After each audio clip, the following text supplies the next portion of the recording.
Pasadena police officer shoots another officer in what officials are calling a careless horseplay incident. Tonight, the dashcam video of the alarming incident is released. The misfire struck a fellow officer in the shoulder last September in a parking garage. That officer suffered a serious injury. The officer who fired his weapon is no longer working for the department. KTLA Sandra Mitchell live in Pasadena with details on that shooting and the fallout. Sandra.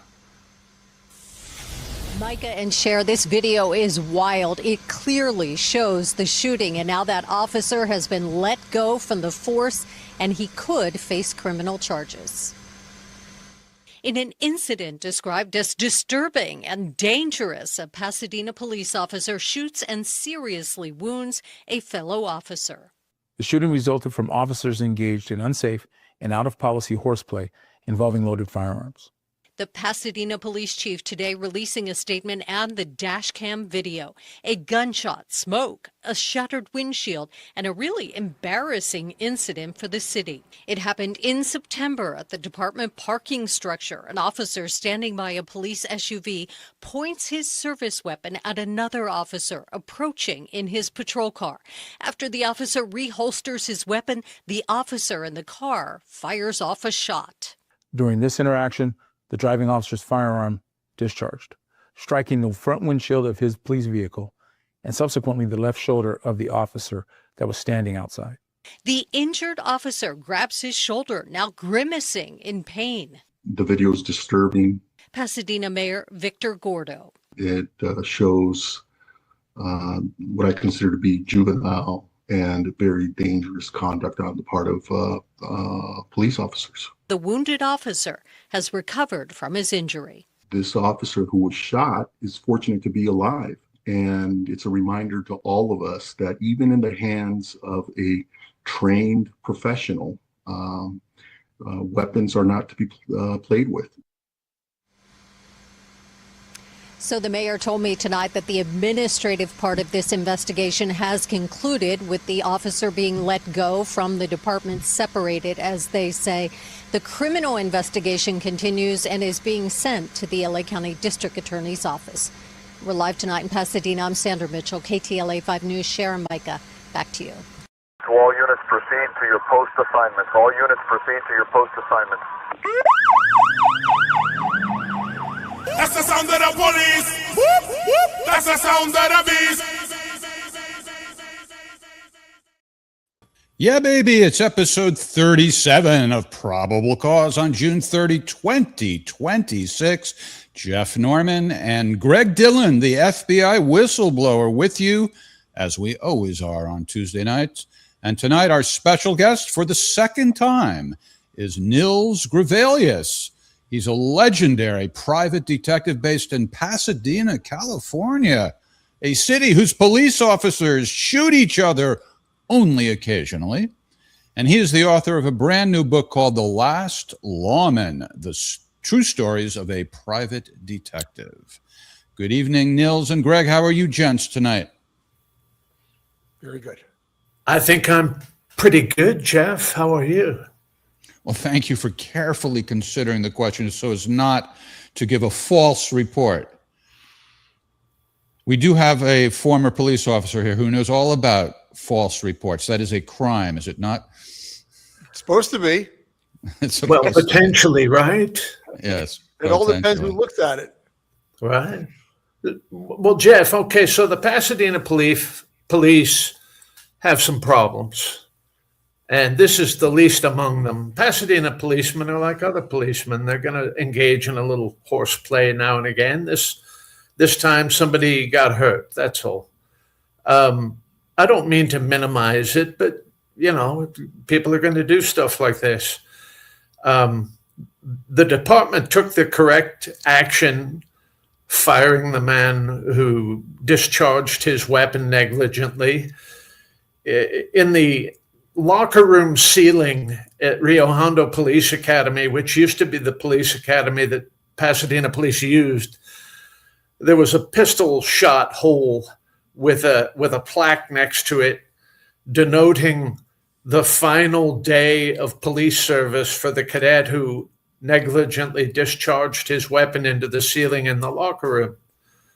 So they're always telling you in police academy not to do stupid things with your weapon. I'm sorry for that.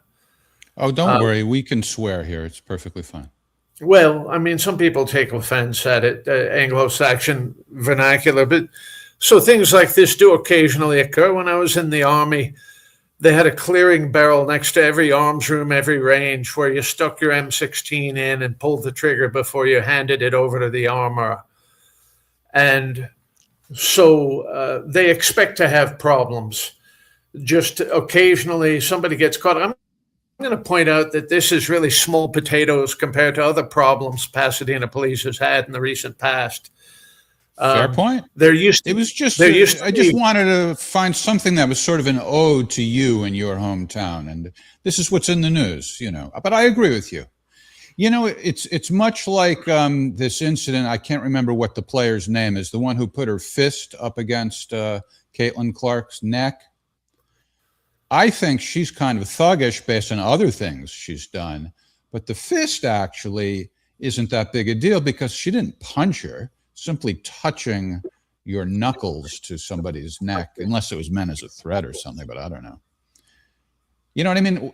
Do you see the parallel? She used the knuckles to get up off the ground. You know. Yeah. So there was a Minneapolis police officer who put his knee on the neck of a drug addict in order to get up. It just took him a while to get up, and the drug addict died. And you know, we had the summer of love as the result, Jeff. I mean, come on, let's be realistic here. Well, there's the degree of pressure matters, the duration of the touching matters, you know.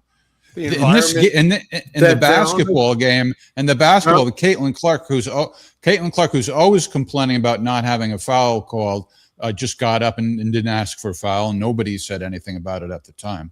So anyway, but I am more or less on Caitlin Clark's side in general, and it's just unbelievable how macho guys like us are paying attention to the women's basketball. Before we went on, Nils and I were talking about Sophie Cunningham, Caitlin's teammate, and I was telling Nils there's a video of Sophie singing at a honky-tonk in Indianapolis. I found the video. It has nothing to do with probable cause, but let's show it anyway, just for fun.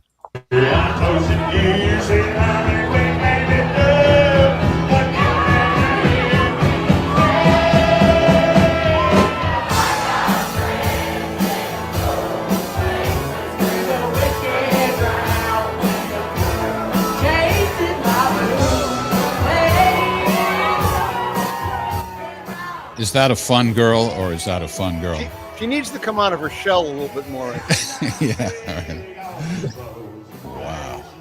I think Mr. Dillon's on to something there, and I'm going to send a letter to the producer.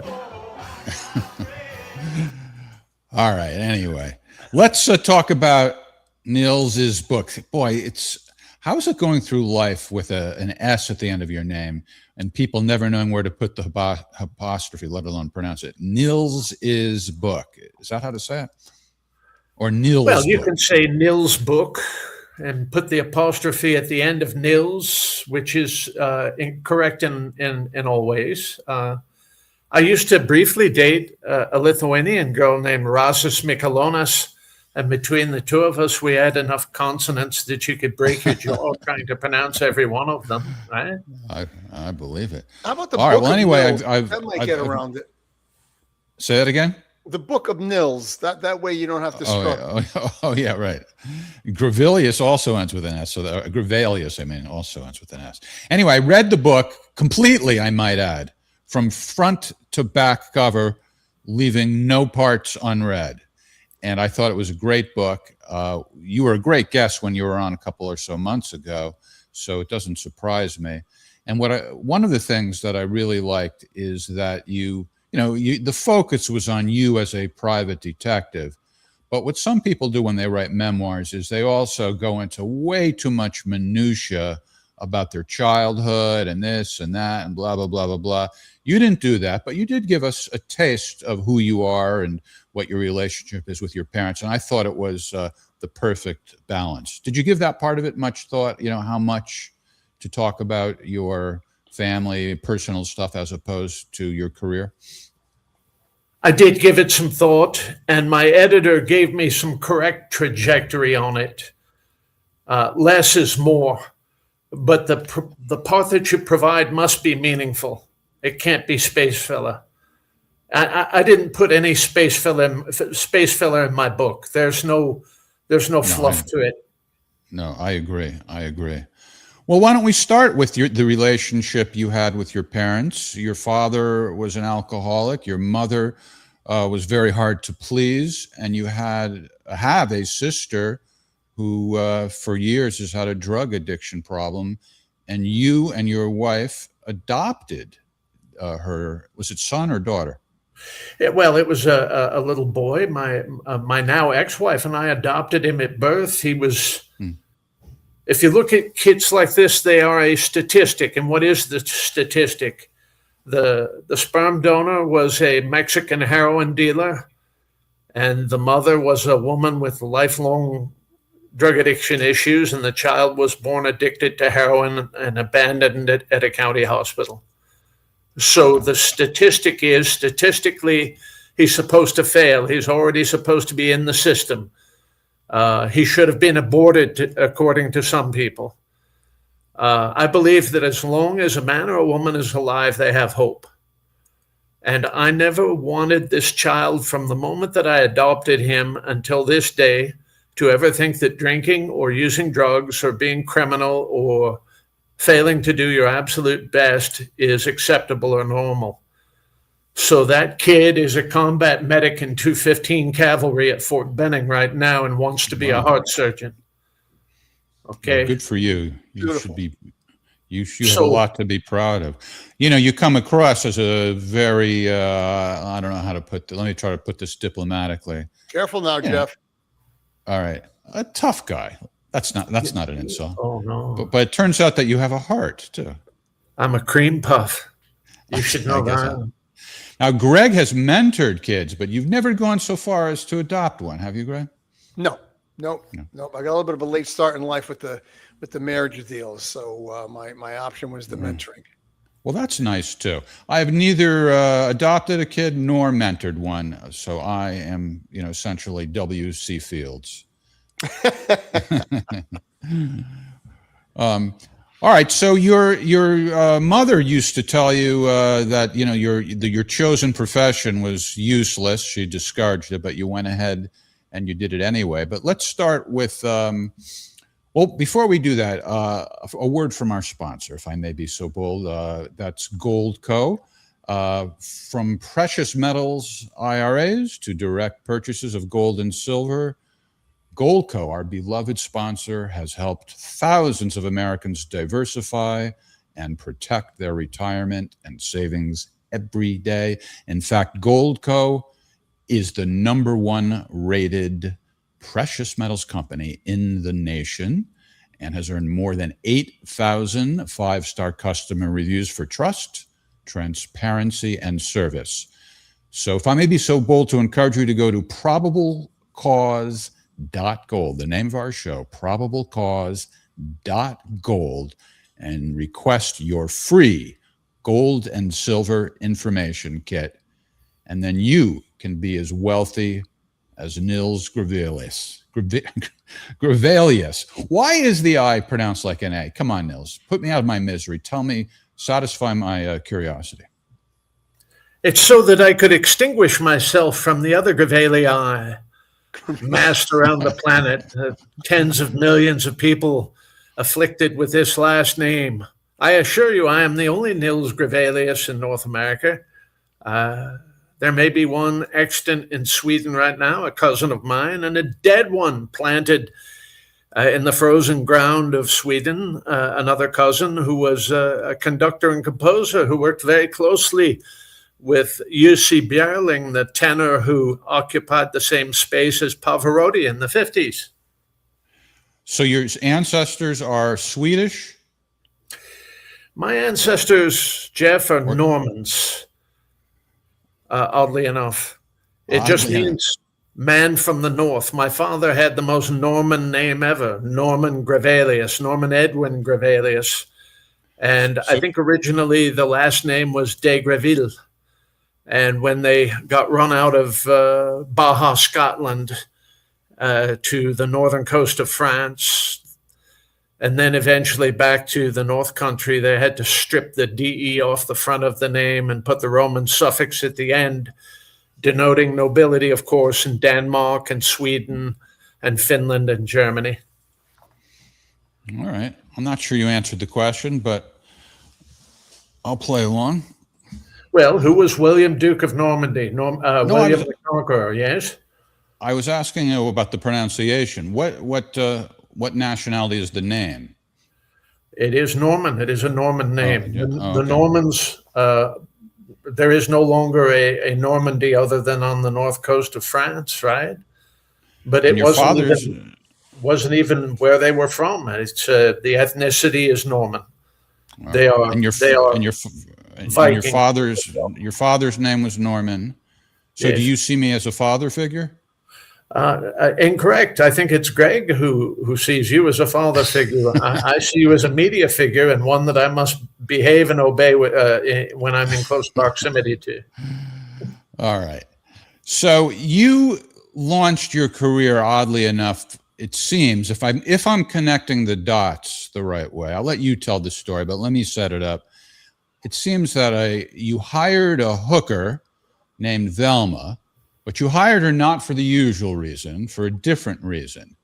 And that somehow led to you beginning a career with the Army as a counterintelligence officer. Now, I think it was because, well, why don't I let you tell the story? But am I right that because of your refusal to accept bribes, wasn't it sort of indirectly what got you the offer to be a counterintelligence officer? Well, that was in Korea that I refused to take the bribes. I was the case contact investigator for our brigade VD clinic.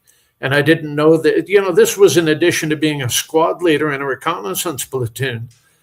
So I didn't know that this extra duty came with being polygraphed occasionally by Criminal Investigation Division to see if I was taking bribes. All the other men who had held the job wound up taking the bribes. They were in regular proximity to Korean organized crime, which is Yakuza adjacent. And they would offer me a lot of money to go away because they didn't want their girls tested by the Korean. No, back up to explain how that came to be. Why did you hire a hooker? Well, that was later. That was at Fort Benning. That was while I was waiting to go to counterintelligence. I was in an armored unit at Fort Benning, Georgia, and the battalion sergeant major decided to have a formal dining in, and invite the officers as our guests because he was a sycophant, a sick sycophant, a corrupt sycophant. And part of the SOP involved you had to bring a date with you, your wife, if you had a wife, your girlfriend, if you had I had no girlfriend. And so lacking other means, I ran into a nice woman who was engaged in the world's oldest profession. And instead of advantaging myself in a bad way, I advantaged myself in a good way. I hired her to be my date, and a lovely woman she was. And she rode my motorcycle with me. I was resplendent in dress whites. It was a summer night in Georgia. We went to the dining in at RC4 Recreation Center, and it turned out that my date, Velma, knew my first sergeant, my sergeant major, several other senior NCOs in the unit, and greeted them all by name, especially after she had a few cocktails.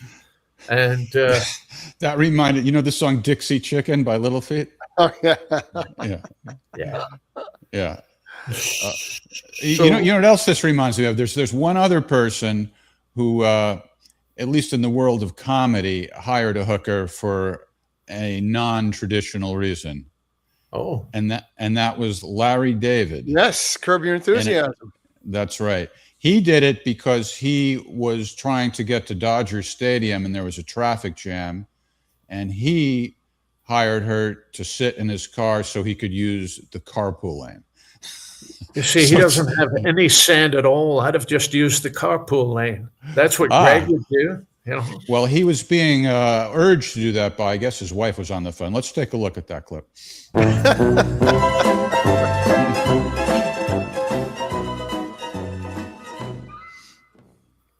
Oh, my God. No, it took me so long in court, now I can't even ask Cheryl to go. Oh, you should see the traffic. The only thing moving is the carpool lane. I'll never make it. I'm just gonna go home.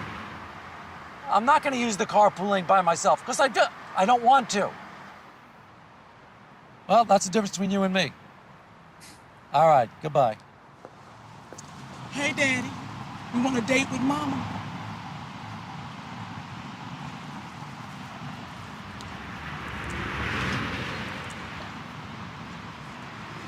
Get in the car. All right, and then it goes on, and she's insulted that he doesn't want anything from her, or even to come into the game or anything. So I don't accidentally call the HOV lane the elite passing lane. Now, gentlemen, I'm getting a blinky light on my computer telling me my battery is going dead, so I'm going to have to make an adjustment here. They call this a technical adjustment to avoid a blackout of our show, our presentation. I apologize. That's Hopefully okay. this will work. You're How's getting that? closer. You're getting somewhere where you can plug it in. I am plugged in now, and I apologize to both of you for that. No problem. No problem. No problem. Is this the first time you've ever been compared to Larry David? In a good way or a bad way? Well, I think it was a good way. A very clever use of the hooker services. Very innocent. Very wholesome use. I don't trust the man. I suspect that he probably advantaged himself in the parking lot at Dodger Stadium. But because the whole idea was to get there to see the game. Was busy over at celebrating Pride Night in Griffith Park that night, they never caught Larry David. So there you go. All right, sounds like I did not connect the dots in the right way. Let me tell you what I thought was the chronology of this. Tell me if I have this wrong. I thought that you brought this hooker, and then because people knew her to be a hooker, they then gave you a special duty to scout out at the strip bars who was having relations with the guys, and you would call them in and encourage them to take penicillin or some such thing. And then that's when they started to try to bribe you, and you refused to take the bribes. And I thought it was because you refused to take the bribes that you were offered the counterintelligence position. Did I have that all wrong? You have your chronology slightly wrong. That's all. Oh, The situation with the bribes was in the Republic of Korea. The situation with Velma was in Georgia, which doesn't resemble Korea much, other than the rice paddies. What can I say? So that is, it was remarkable to the polygrapher at CID, and he started talking to the polygrapher at counterintelligence and said, "This is the first man I've seen not take bribes in that position for more than 2 months." And so a man showed up at our PT formation, physical fitness training, in the 31st Infantry in a coat and tie, a little bit older. And when you're in that sort of world, a man in a coat and tie typically means trouble. You know, everybody else is in a tree suit and under the age of 30, other than the first sergeant. And so the man took me aside and said he wanted to buy me breakfast in the officers' club. And the first sergeant thought for sure I was going to go to Fort Leavenworth or something for something. And I wound up getting a recruitment pitch from U.S. Army counterintelligence. And I don't want to go too far into the weeds on this, because some of this is a little sensitive in terms of how they recruit and what they look for. Right. Well, I wanted to ask you about your. Go ahead, Greg. No, I just had a question, Nils. Well, why is it? I mean, I know the CID relies heavily on polygraph examiners to keep things in check, and I can never fathom why people, knowing this in advance, still take the bribe. Is it because they think they can beat the polygraph? Is that what the reasoning is? I think that arrogance is the worst form of stupidity, Greg. Retarded men know that they are retarded and struggle heroically all of their lives to overcome their intellectual disability. Arrogant men never believe that they are stupid. Okay. I'm answering contextually. I'm not sure why. Okay, so I didn't know I was going to get polygraphed. I got polygraphed. Okay, I would have thought that had been sort of well known and recognized that that's a routine process. I knew that I would be under scrutiny by the military police, and I wasn't concerned about it because I wasn't one of the guys who ran around with the hookers and all of that milieu. Understood. It's just part of the reason that the Brigade VD clinic, the warrant officer running it, tapped me because he knew me from Taekwondo and that sort of thing. He knew that I wouldn't be running around advantaging myself with women who are already being used. So, their prostitution situation in Korea was run by Korean women, and the hookers were anywhere from 15 to 50, and they were sold into slavery by their families to pay off their father and mother's gambling debts. I mean, it's not any more complex than that. It's just like as depicted in those old Japanese films. The Japanese and Koreans are culturally nearly identical.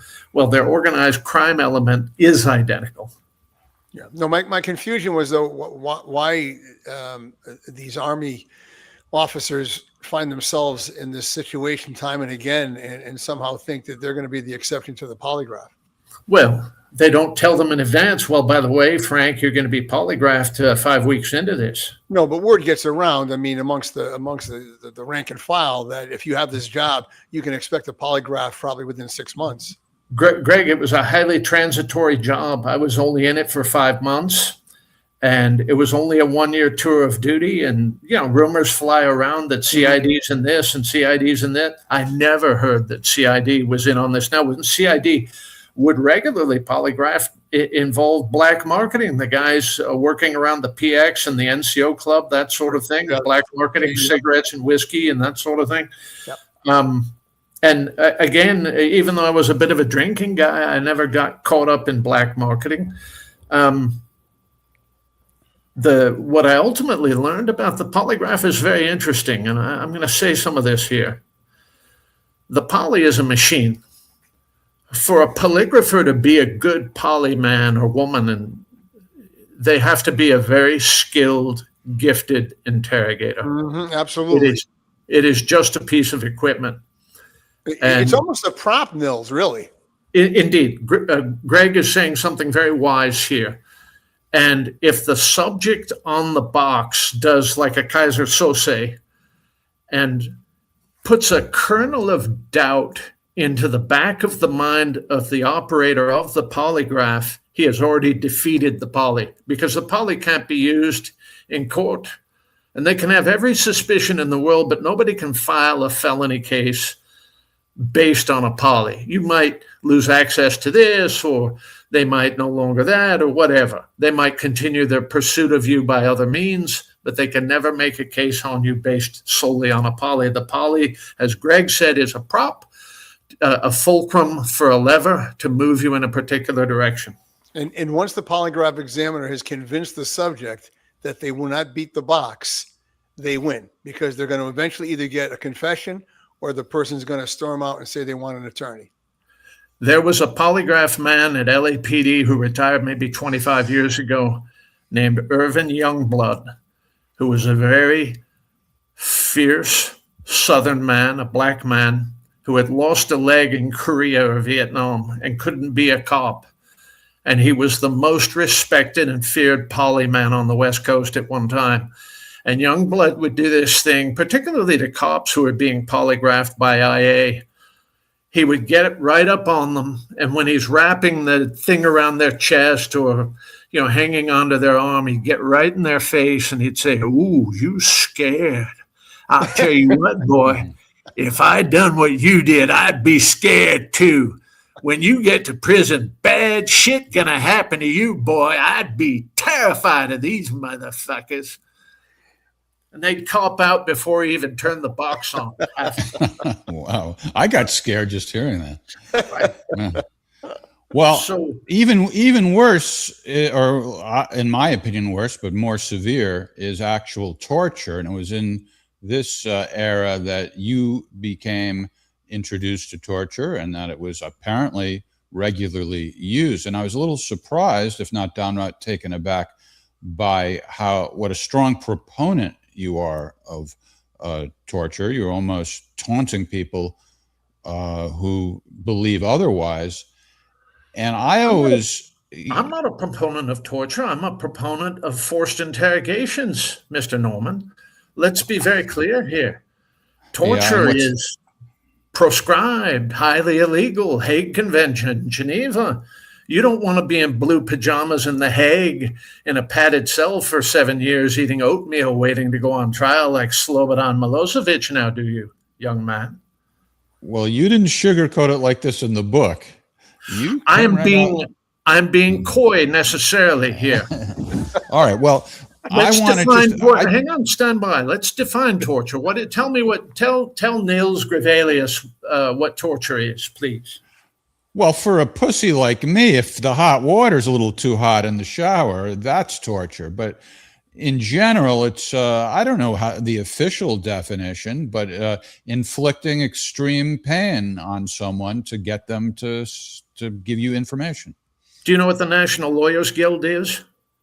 Yes. It's a Marxist front. They're all criminal lawyers, like Lynn Stewart, the communist who represented Abdel Rahman, the blind sheikh, in the 1993 World Trade Center bombing. Okay.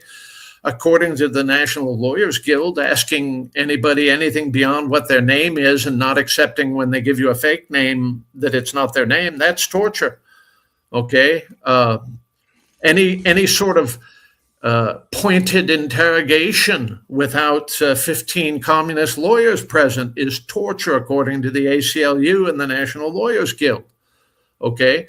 According to Nils, a man who has worked the field in the intelligence realm, torture is the disfigurement, great bodily pain,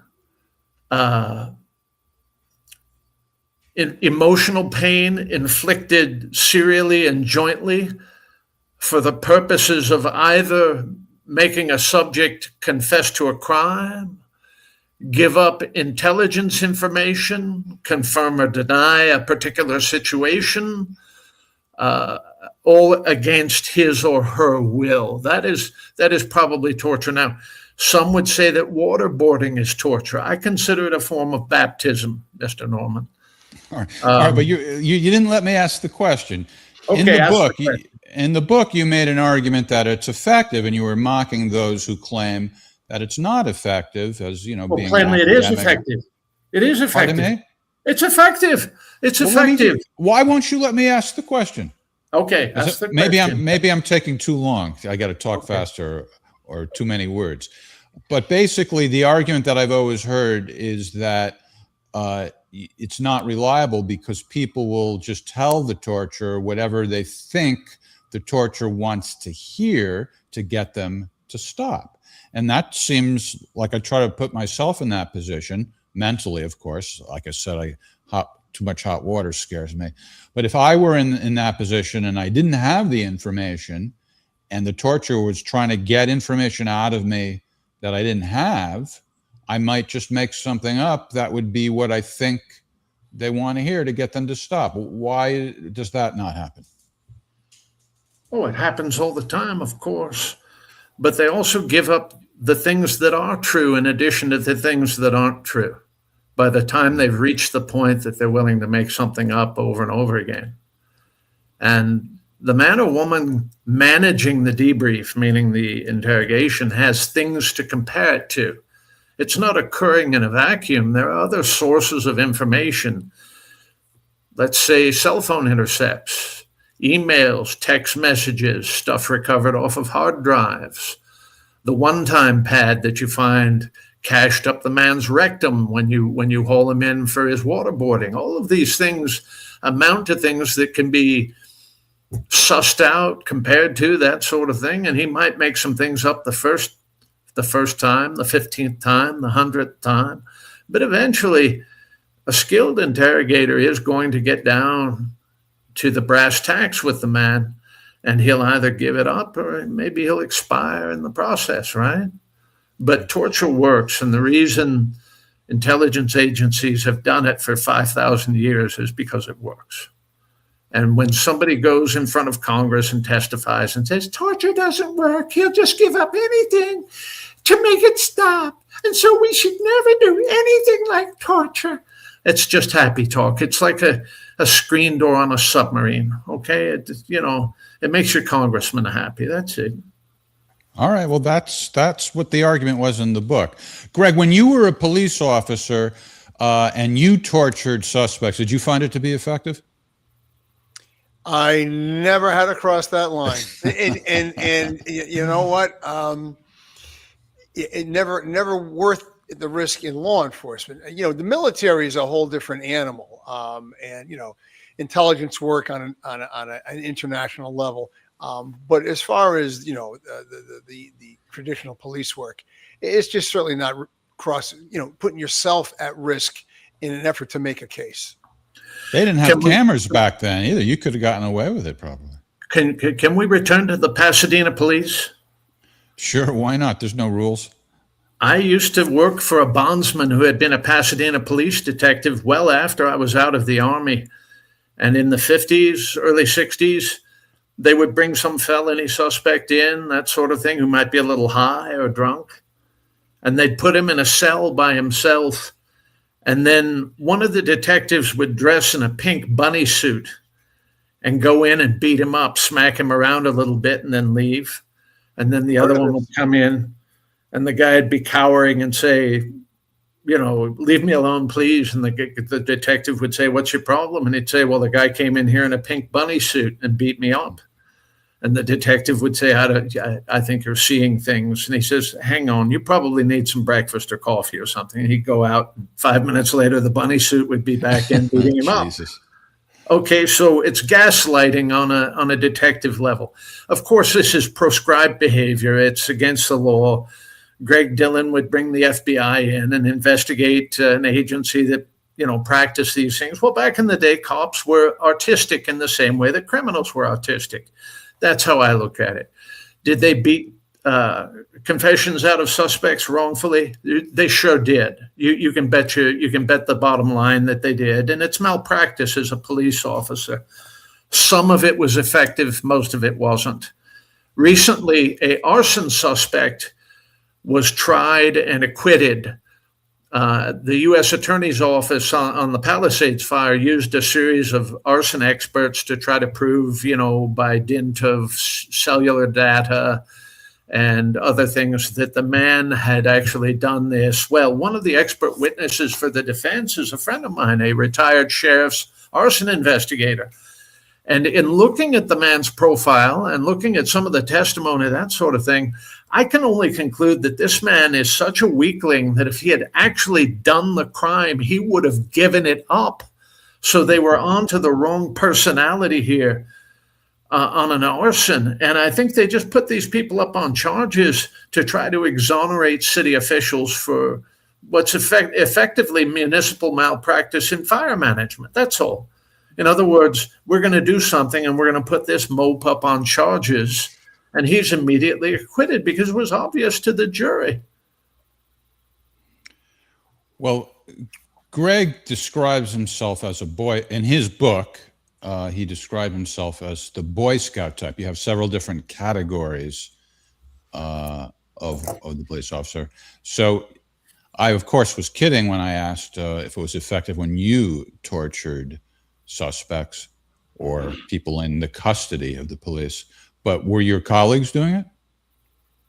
My colleagues? Yeah. You're under oath.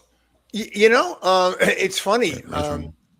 I was working on a gun task force, and there was a state police sergeant who was a little man with a little man complex, and a couple of his subordinates called me at home and said they had someone in custody, and they were concerned about the way he was being questioned. And they pulled me aside and said he was using a phone book on him.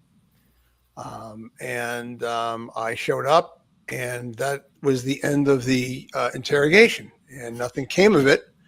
But I'd like to think that my reputation preceded me, that I wouldn't tolerate somebody being abused, especially over something as conventional and traditional as what we were doing for work.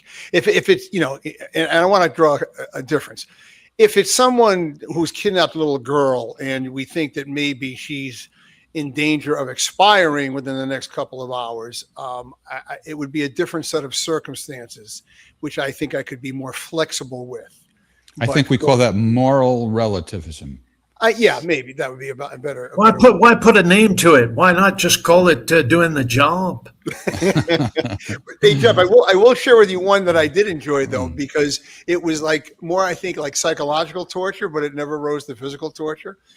We tracked a fugitive who had a habit of eluding police in car chases, and we believed he had a stolen car with him. And we found him in a motel, and the motel was full of cars, and we got him in the room, and he was by himself, and we had him handcuffed, and I had a chair put in the middle of the room, and I asked the other officers to draw the curtains, and I made it an elaborate process of putting on my leather gloves, and I asked him, would you explain which car out there is the stolen car that you're using? And he acted dumb. And I asked one of the officers to turn up the TV at a rather loud volume. And then I removed his eyeglasses. And then I set myself back several feet. And I lined him up and I said, well, you'll have one more chance to answer. Because he and you could tell he sort of knew what was coming. And he gave up the car pretty quickly. So no blows were ever delivered. No one ever got hurt. But I think psychologically, he was he perceived it as a threat. Now, you were giving different definitions of torture before, Nils. Does that fit the? Not asking if you approve or disapprove, but does that fit the definition of torture or not? Well, if I were in the ACLU, obviously Greg Dillon belongs in federal prison. He should be in Supermax in Florence for that gross transgression against some innocent scale, right? See, this is why I was surprised when I found out he adopted his sister's kid. This is the Nils I saw the last time. I didn't see the soft side. Well, he's a complicated man. He's got the soft side. He's got the hard side. Well, okay. So, what are the odds that the kid that I adopted is kind of the combat medic version of me? Well, by the time he's 19, he's got a grunt's mustache, and he's a squad medic in 215 Cavalry. What kind of a man do you think he is? He's a carbon copy of me, of course, right? A medic is a healer, not a somebody who causes injuries. You've never had a squad medic, have you? No, I. It's a rifleman with an aid bag. That's what a squad medic is. Oh, really? Jeff, don't forget he's there to save the lives of the guys with him, not on the other team. Well, maybe. Who knows, right? Maybe he's the one who knows exactly how to make it happen, right? Mm-hmm. What if a field debrief takes place, with a man at the doorway of a helicopter being given a chance to learn to fly or something like that? Or what if a man's badly wounded and you step in the wound and you say, now this looks pretty bad. Let's clarify this wound. Let's get a pain scale on this from a 1 to 20. How bad is this thing? Is it worse when I take my boot off, or is it better with my boot on it? Right? That kind of thing.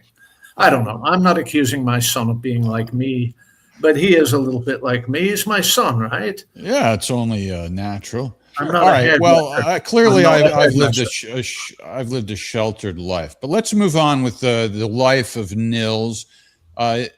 After you left the Army, you were not only a skilled torturer, but you had what you described in the book as rather a vast skill set, but you weren't sure what to do. And you wound up getting a job with the Pinkerton Detective Agency. What was that like? Well, it took a bit of doing. I mean, they're very secretive about their hiring processes. I was brought in on a special project for one of the state bar associations where they needed proctors to make sure that ringers weren't taking the bar exam in a particular state or cheating contemporaneous with their bar examination. That was my very first proposed job as a Pinkerton man. Now, I'm not going to give up much else because the Pinkertons are as secretive as counterintelligence is. we had a secret analog method of communication dating back to the 19th century, which was bulletproof. It couldn't be effectively intercepted typically, and it's still in use. And the last time I heard of a Pinkerton man getting killed in the line of duty, contemporaneous with anything I was doing, an undercover Pinkerton operative got beaten to death in Union City, California, I want to say in 1994, 95. You know, there would be no FBI without the Pinkertons. There would be no Secret Service as it presently exists. Yes, eventually those agencies would have come into existence. But Alan Pinkerton, when he went into business in 1854 in Chicago, there was nothing like the FBI. There was nothing like they're the historically legendary. I mean, I've read many books in which they're referenced for their investigative prowess, and they're so far advanced than anybody else who was out there. The marshals, sheriff's departments, police departments, they were way ahead of them. So in the 1980s, working as a Pinkerton man, everything was secretive. We did industrial undercover, business undercover. We did protective investigations, lots of surveillance, threat management, background investigations of people suspected of being involved in narcotics trafficking, money laundering. Sometimes we would courier very high value things, armed and in plain clothing. I don't know if you've ever walked around downtown Los Angeles with $4 million on you, 2 pistols, and your partner armed with a sawed-off shotgun under his sport coat, but I have. Often, I've walked around downtown Los Angeles. Everything else. Yeah. So California is not a class 3 state. And I can tell you that I have seen several times men with machine guns protecting a very high profile billionaire who's friends with the governor and the former governor of this state. He says that he lives in the Midwest. He's high profile. And the men who protect him are all civilians and armed with fully automatic weapons, suppressed fully automatic weapons in a non-class 3 state. How does that happen? It's because the unwritten rules are far more powerful and effective than anything written on a book of law in this state, at least.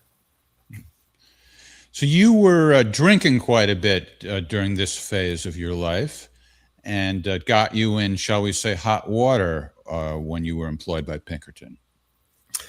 Yes, I have a tendency when I drink to go into my own world, and the more I'm in my world, the less I'm in your world. And when that occurs, it doesn't end well. It's not accidental that I gave it up. I did completely give up alcohol in 1990. Good for you. And you haven't had any drinks since then? Not even one. You're under oath, Nils. What am I supposed to do? Am I supposed to go back on Greg's polygraph? Maybe we'll have a bit of fun with this, eh? So what happened that resulted in the end of your not little stint, but your employment with Pinkerton? I got suspended, and then after a bit of training in D.C., I was dry all week and everything went well. I scored the top scorer at the end of the week on the training. It was a very intense training session on a particular type of surveillance work. And afterwards, we went out to celebrate. And the last memory I had, other than a fuzzy memory of being asked questions by a woman I thought might be a KGB agent, was drinking in a bar in Alexandria, Virginia.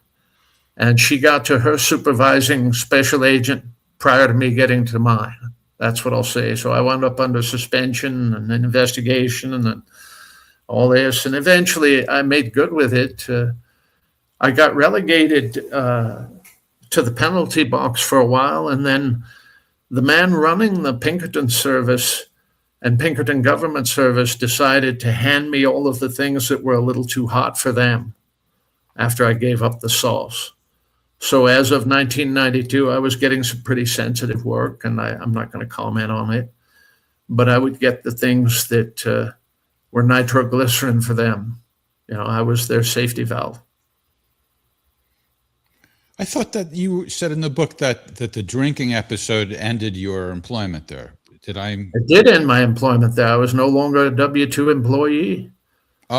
This was off the books.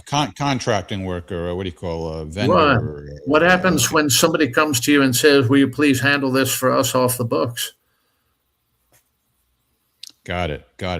But it did lead to your career. So, I mean, Right. you know, I had 2 years. 2 years later, I got my detective's license, and I had a couple of years past the sauce at that point, and I decided to take it seriously enough. I put myself through Rio Hondo Police Academy on my own dime to have the post certificate Yeah, already. you were certified. I saw that. Yeah. I also, I had my U.S. Code 1811 certification as a counterintelligence man. So I was certified at the federal and state level as a peace officer. And so I took it seriously. I said, am I going to be some bum who chases men's wives around? I'm not going to be. Am I just going to work for insurance companies handling kitchen fire claims? I'm not going to do that. Insurance companies make terrible clients typically, not all of them, but so I decided I would take every single skill I had learned as a rifleman working in the DMZ and everything I'd learned in counterintelligence and working on the civilian side and the Pinkertons, and put it to work on the streets of Los Angeles, picking up fugitives, protecting people from bad situations where the government wouldn't intervene. I'll give you a good example. If your wife or daughter was being serially harassed by a stalker in Pasadena who threatened to kill them, threatened to kill their entire family, that sort of thing, the Pasadena police might take a report, probably not, just to keep the statistics low. When Greg dives into my book and gets to the part about Pasadena police, he'll get to the part about the detective at Pasadena police who decided to lay down in bed with the woman who was the wife of a member of Mexican organized crime. And then she, of course, is just a Trojan horse for Laeme. And then her husband is making threats from behind bars to kill the detective. Jose, is that Jose Nils? Did I get that? Remember right? Yeah, that's correct. And so for 4 or 5 years, Pasadena police had detectives round the clock over at Jose's house, protecting his wife, his children, everything. They should have been protected. The man made a bad. They didn't fire him. They didn't even discipline him. I think he got a letter in his jacket or something for that. But if you, as a civilian, if your wife had gotten in bad Dutch and somebody was stalking, threatening, harassing her, that sort of thing, blowing her car up, they would hardly lift a finger to protect her. Well, there was another stalking case that you took on. I believe the young woman's name was Rocio. Is that how she pronounced it? Rocio? Rocio. And so she was a student, so I assumed she was young. And I think you mentioned in the book that she didn't have much money. And that, I was already thinking about, as you went through different cases that you took on for different clients, that a lot of it seemed like it would have to cost a lot of money, because sometimes it was over a long period of time. Sometimes there were multiple people working on it. So I was saying to myself, boy, there's a lot of injustice in the world, but you have to have a lot of money if you want to hire a private detective to do anything about it. But then you took on this job, and it was, I think, just you or maybe one other person. And you said you didn't have much money. So I don't know if you want to say what you charged her, but can you give the audience a little taste of what it costs, and whether or not you reduce your rate for certain people? That was pro bono, pretty much, wasn't it, Nils? It was entirely pro bono. It had to be done. I knew the Pasadena police wouldn't do anything for her. And then, as it turned out, the malefactor was the nephew of a lieutenant on Pasadena police. Right. Yeah. Jeff, it's funny. Back in the day when they didn't have necessarily, maybe they had caller ID, but I mean, that's about as far as it went. And the police departments were notorious. Some woman, either going through a divorce or separated or whatever, would say, I've gotten like 75 phone calls this past week from this number. It comes, and so let's say you were in Branford. So let's say, well, the calls are all coming from East Haven, and I live in Branford, and it would kill me, because the detective would say, well, the calls are originating from East Haven. You need to go to East Haven Police Department and file a complaint. And so she would dutifully drive over to the East Haven Police Department, and they'd say, where do you live? Oh, I live in Branford. Well, then you have to report this to the Branford Police Department. You're the complainant. Oh, and I mean, and just substitute East Haven and Branford for any towns, and worse if it was out of state, these calls are all coming out of Brooklyn and New York, and I know exactly who it is. Well, you got to make a report. This is why Nils took the job and why. Yeah, because they're going to give you the runaround to the point where you just throw your hands up and say, I'm just going to get my number changed because I'm never going to get any. So without giving specifics, Nils, give us a sense of what kind of money is involved with various cases. I bill $300 an hour and $2.10 a mile. That's what I'll say. And that's per man hour. And if I'm employing Greg Dillon's working under my aegis, I'm going to pay him at least $100 an hour and $1 a mile. And it just goes upward from there. There's an outfit called Kroll and Associates. Jules Kroll was a U.S. attorney. He founded Kroll and Associates out of Philadelphia 30 years ago. Kroll 30 years ago was billing $500 an hour. I think Kroll bills $1,500, $1,600 an hour now. When I can afford to take on a pro bono, and it has to be done, I do it, because there's some people who will die if I don't, and I have to be able to look at myself in the mirror. Nobody's going to write me a pension check. Nobody's going to cover my health care if I got shot dead in the street working one of these. Mm-hmm. But sometimes it just bloody well has to be done. Yeah. Nils, are you familiar with an outfit, Brosnan, I think Brosnan International or Brosnan Security? It's Pat Brosnan out of New York. I mean, he's got apparently quite an organization, let's say. I'm not familiar with Brosnan, but I'm familiar with other outfits that have come together. Some of them are kind of an odd mix of former military special warfare. Yeah, he was a former New York Police Department detective, but headquartered out of New York and New Jersey, but apparently with offices, across the country. So I just thought maybe you had run across that at some point. I may have under another name. Sometimes they syndicate, and there'll be an outfit in L.A. or San Francisco, with a different masthead, and they take the job on. I'm a member of kind of a shadowy networking group. It's all former intelligence, Pinkertons, SWAT team, FBI, whatever. Some of them are, MI5, SAS, French DGSC, and it's the best of the best. If I need Greg Dillon followed in Dublin tomorrow, I can get Greg Dillon followed in Dublin if I have the money, if I have, the cause of action. Yeah, the connections are there. You just need the currency. Yep.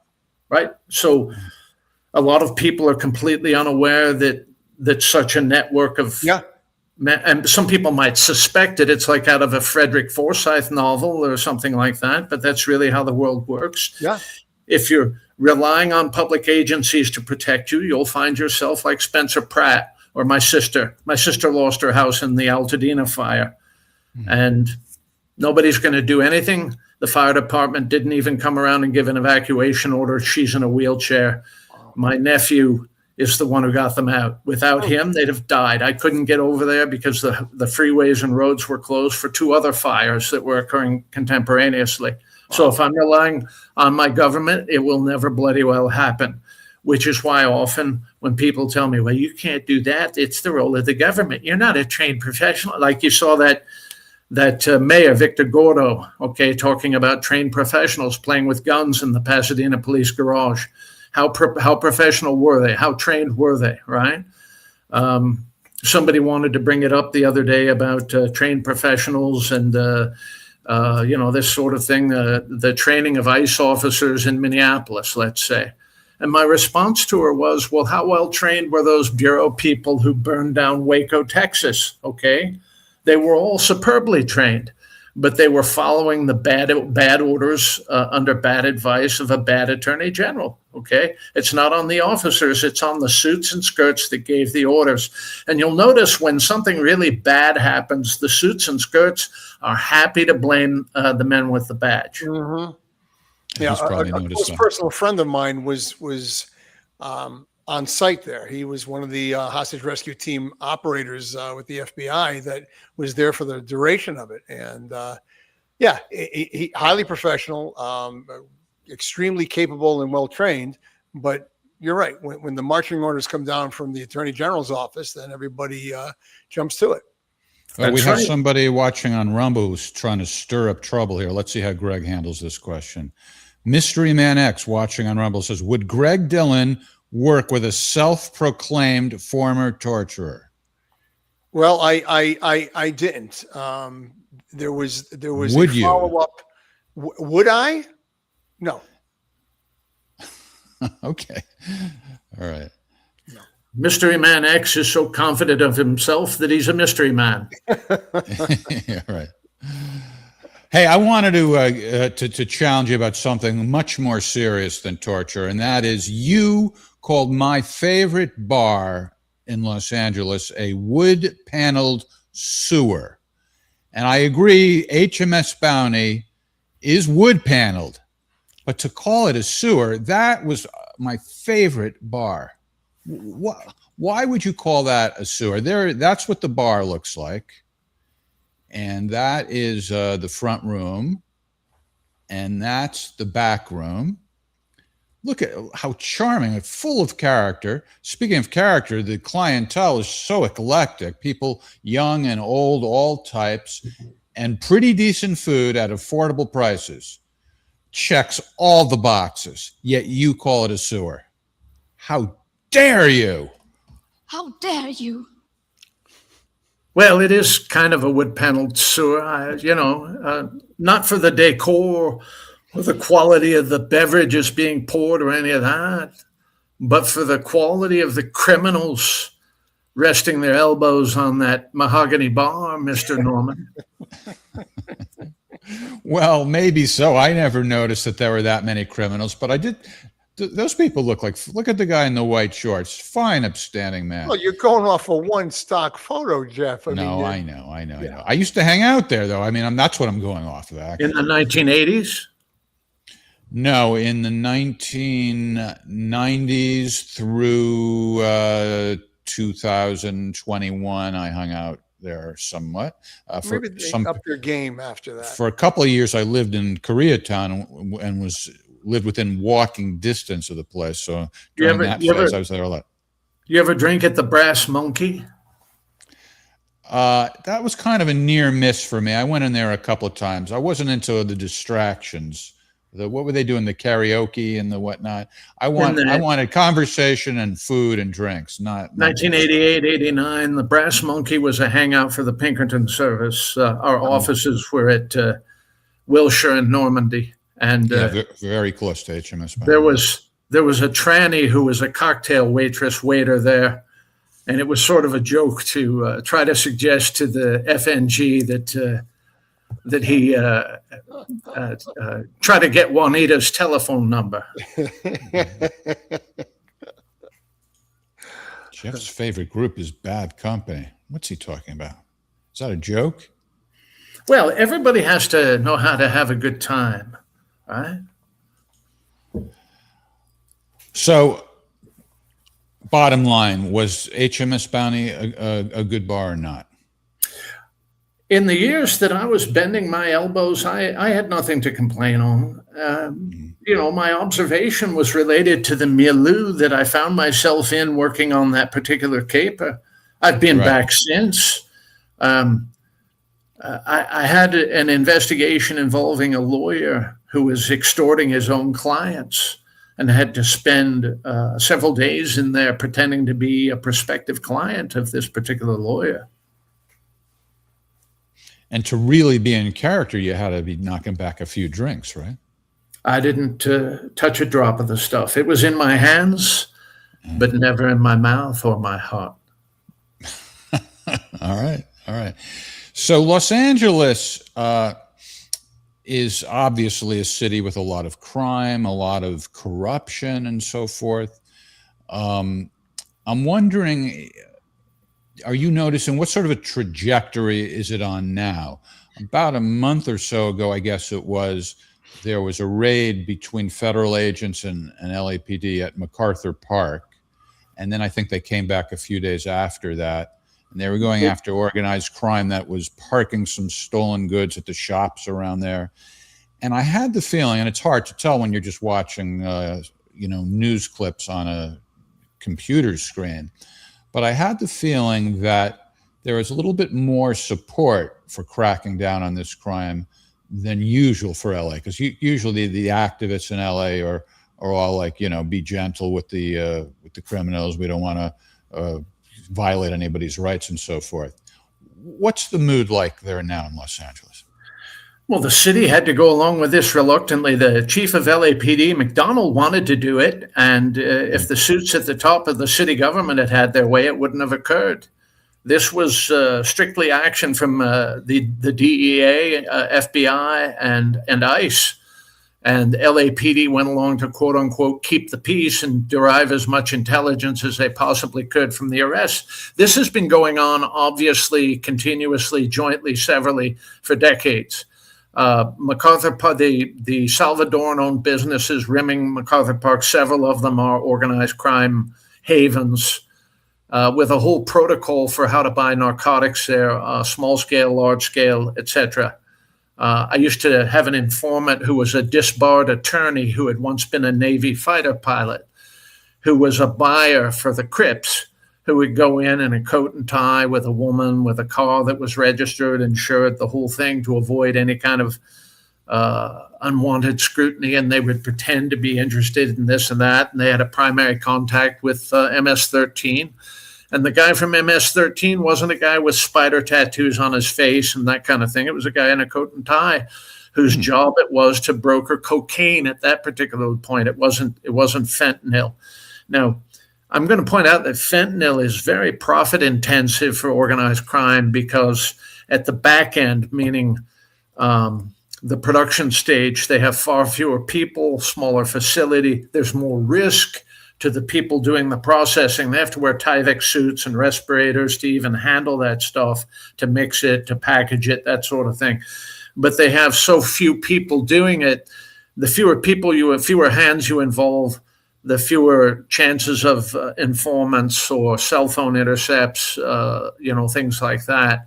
And so a package of fentanyl the size of an NFL regulation football gives you as much profit as 2 55-gallon drums of black tar heroin. So when you do the math on that, it's profit intensive. Now, the potency level is so great that they can cut it almost limitlessly.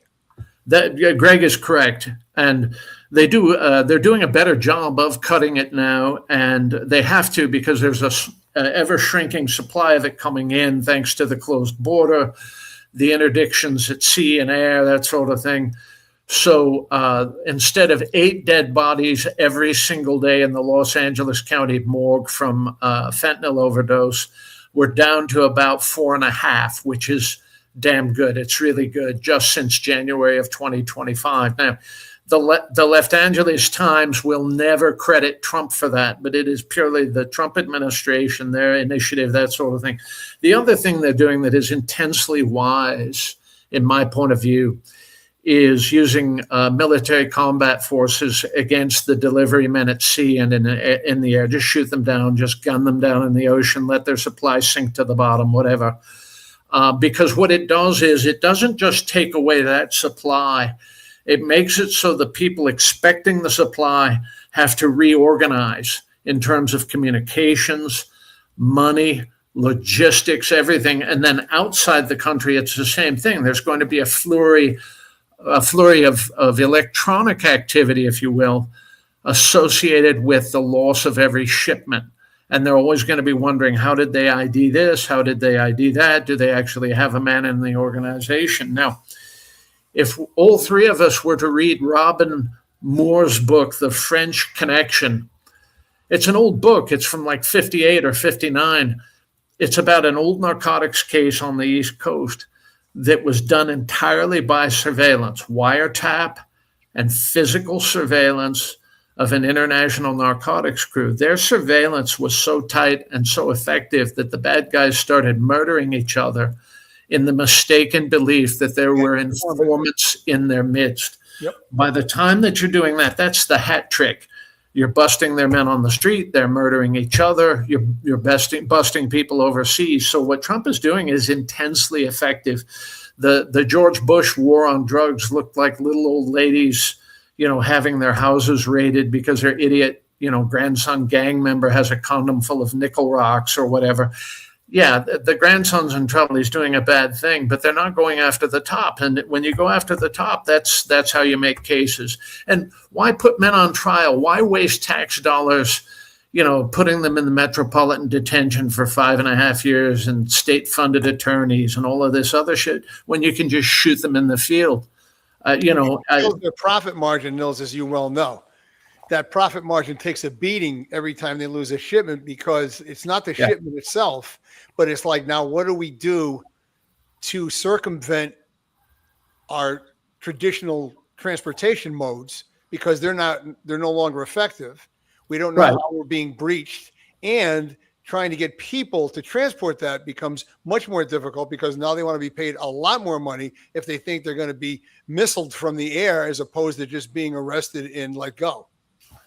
Precisely. And then it's an intensely competitive enterprise. It's this family against that group, this clique against this, whatever, this combination, that country against that country. So they start murdering each other again. And the more that occurs, the better. I like it. It's much safer in this country. So this is a much better model for narcotics enforcement. You're never fentanyl is poison. Cannabis is a different story. But I was intrigued by the links to crime that you described in your book. And in particular, you said that the legalization of cannabis has served to legitimize organized crime rings. Can you explain how and why that is the case? Has everything to do with profit. You've got 150-year-old distribution networks of cannabis that goes from father to son to father to son to father to son in non-traditional organized crime. They're bringing in cannabis, right?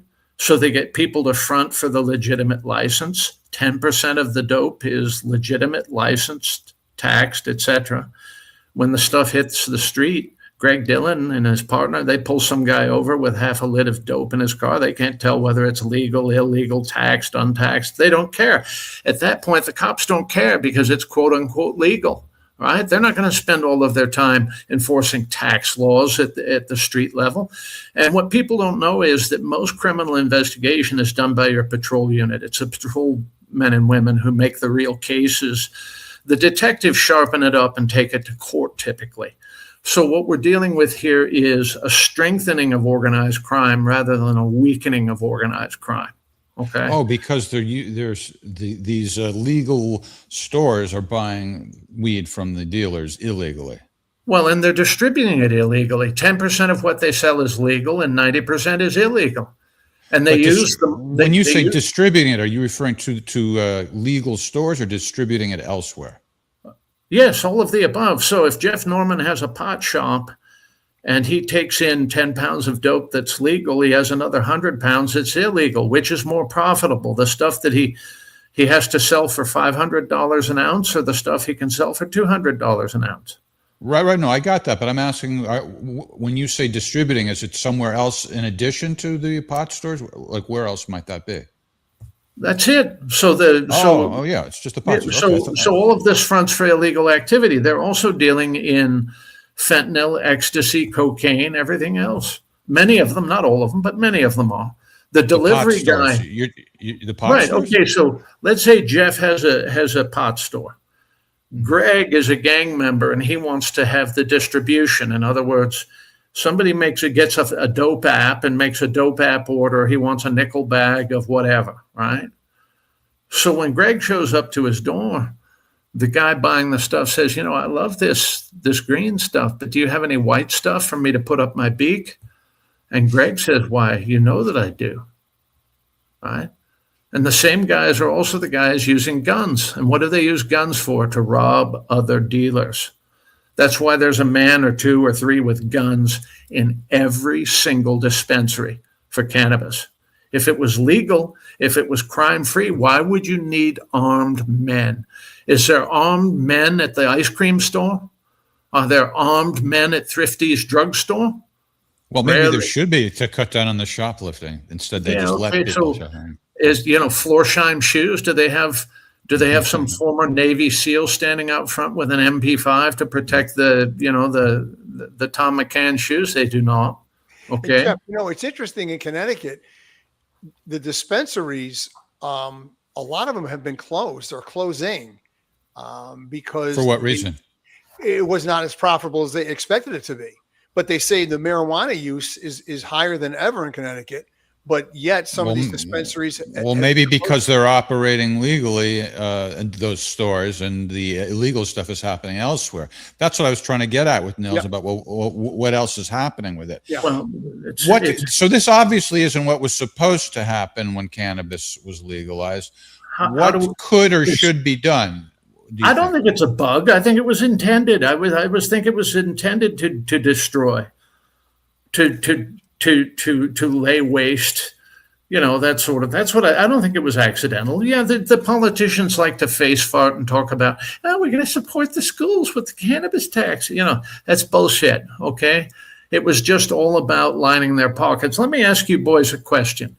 What do you think would happen in Detroit if the GDP of automobiles dropped by 3%? What would happen to Detroit? They'd be panicked, right? Yeah. Debbie Dingell and Gretchen Whitmer would be holding press conferences talking about what they're going to do to bolster the automobile industry. The UAW would be out there talking about, the union being in a retrograde position, and we've got to do something for the auto industry, that sort of thing. What happens when 3% of a city's or region's GDP is narcotics? You ever ask yourself why it is that some congressmen and senators get shit up their necks when Donald Trump is machine gunning or firing missiles at narcotics delivery boats, like that congressman from Rhode Island or the senator from Rhode Island, I think his name is Jack Reed, got all upset and said, well, it's just cocaine. Why would you shoot them? That sort of thing. What's the percentage of GDP in blue cities arising of narcotics? How much of that money circulates to everything else? So people who are dealing drugs buy property, people who are dealing drugs buy cars, people who are dealing drugs send their kids to private schools sometimes. People who deal drugs filter money into new civic improvement projects because it buys them protection. They're not stupid. The non-traditional organized crime is just as corrupt, just as invasive, and just as oily as La Cosa Nostra. Okay? They're going to do exactly, like what they saw in The Godfather. Well, Jeff, I think also the dispensaries in Connecticut, between the regulations and the sales tax and confining them to certain potency levels, I think it made them less competitive with the black market, and they could not. I could see where the potency levels would be an issue if you can get stronger pot elsewhere. Right. So you'll know that the ones that survive are heavily involved in illegal distribution and legal distribution. Yep. Right. All right. Well, we touched on not all of your book, but a lot of it, and I definitely recommend it. It really. Well, I'm very honored that either of you men would take the time to read even a page of this book. No, it's excellent. I mean, it's enlightening for people in the field and outside the field at the same time. And now we just need somebody to make a movie out of it. And I see that your chosen actor to play you in the movie would be Kevin Dillon. I think he does a very good job in everything that he does. The first time I ever saw him in anything at all, he played the character Bunny in Platoon, who's supposed to be a villain. And one more time, I'm going to take a contrary point of view. Have either of you gentlemen ever seen Platoon? I did a long time ago, yes. Yeah, I don't remember. Bunny is the character with the shotgun who walks point all the time, and he's the platoon sergeant's bad guy, okay? The reality is when shit goes heavy and men are shot in the field and you're surrounded and cut off, Bunny is the man who he's the glue that holds the platoon together. You need a guy like Bunny. And Kevin Dillon was electrifying as Bunny. He was really good in the Poseidon remake, which is a crappy movie, but for him, he plays the character Lucky Larry the Gambler. And then, his performance in Entourage is rich entertainment if you're into that sort of thing. Well, also, I think he's the right age, too, because he's younger than you are now, but he's not so young that he can't play present-day Nils, and he could also play the younger Nils. You are correct. And so what is the characteristic that you're looking for? It's a little bit of Jim Rockford. It's a little bit of Jake Gitch, Jack Nicholson in Chinatown. You want him to be a little bit snotty, a little bit insouciant, and always willing to throw down and never give up on the job. And he has the sort of delivery that he could effectively represent. Right. And James Garner was practically your stalker for a period of time, right? He wasn't my that's funny. I met Garner a few times. I always liked the man. What's not to like about James Garner, right? Right. He's a likable guy. Garner was a squatty in the 38th Infantry in Korea. And the 38th Infantry are called the Rock of the Mon. That they got that cognomen in World War I as part of 3rd Infantry, the 3rd Infantry Division. And I met Garner in the mess hall at Fort Benning, Georgia when I was 19 on my way to Korea a second time. He ate in the mess hall with us. He was making a movie called Tank at Fort Benning. And then later I met him at the Playboy Mansion when I was doing a protective job for the Pinkerton service. And the celebrity that I was protecting, I was close with him. I wasn't supposed to look like a protective guy. I was supposed to sort of be furniture or whatever. And Garner puts his hand out and says, "And you are?" And I said, "Oh, I'm just with the Pinkertons. I'm with him." And Garner, got the big smile going, and he said, "I used to be a private detective." And I said, "Yeah, I know. I think we've met before." And he says, "Remind me, I'm a celebrity. I meet people all the time." And I said, "I know." I said, "Well, you wouldn't remember." He says, "Try me." And I said, "We met at Fort Benning in 1982. And he lit up like a Christmas tree. "Oh, you were one of those guys in the 197th Infantry Brigade. I had the best time making that picture." Well, that's a nice memory to have. Yeah. And then every time I ran into him after that, even 4 or 5 years later, he would flag me down. "Hey, Nils, how are you doing?" That sort of thing. He always asked after me. He was a fantastic guy.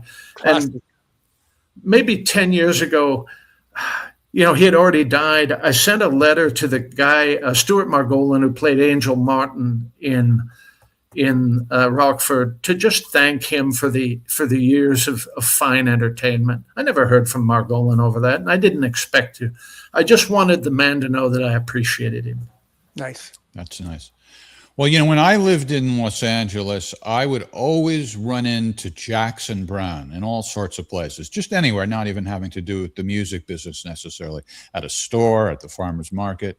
So it was kind of a running joke with my friends that Jackson Browne was my stalker. So that's why I said he was your stalker. I know that you've been focusing on the conversation and you didn't necessarily see all the comments, but I wanted you to see a couple of them, Nils. Somerville John, watching on Rumble from South Carolina, says he could listen to Nils for hours. Thankfully, he doesn't have to. And B. Kind Star, watching us on YouTube, says Nils should play a role too. Dealing with those criminals, he can play a great embodiment of their character. Jeff, playing up on Somerville John, Nils, is your book going to be on audio, or is it on audio? And did you do the voice for it? All of the above. It took me three and a half days of studio time to record it, and it is available for an audio download. I like the paperback version of it. It has some pictures, interesting pictures, including of a notorious felon from Pasadena whom I arrested, took at gunpoint in 2011. Well, a photo of him in my handcuffs. Yeah, is he the one sitting on the ground or on a... That is correct, with the police flashlight on him. Yep. Okay. So folks want to keep up with you, Nils. Your sassy posts on X can be found at Detective Nils. And if they want to look at your website, maybe have the need to hire you, your website is your name and then pi.com. So GrevilliusPI.com. That's precisely correct, Mr. Norman. I'm really grateful. I want to thank you and Greg, your fine men, and your audience also. You have a fantastic audience. I want to thank you for lending me your microphone and camera for this. This is extraordinary, and I'm Always very fun honored. to have you. Always fun to have you on. Well, you are a very gracious man as well as an interesting one, and we're lucky to have you, Nils. So you're welcome anytime. Well, thank you very much. You boys stay safe and don't do anything Nils wouldn't. Oh, well, that leaves plenty of options. All right. The book is The Last Lawman. You can get it at ustourofduty.org and everywhere where books are sold, but get it from ustourofduty.org so we can get a little commission on it. And tomorrow night, after a month hiatus, we return. Ask the Inspector, 7 p.m. tomorrow night with Scott Ritter. And then Thursday night, join us on The Whiners. Thank you, Greg, and thanks to our beloved audience. And nighty-night, everybody.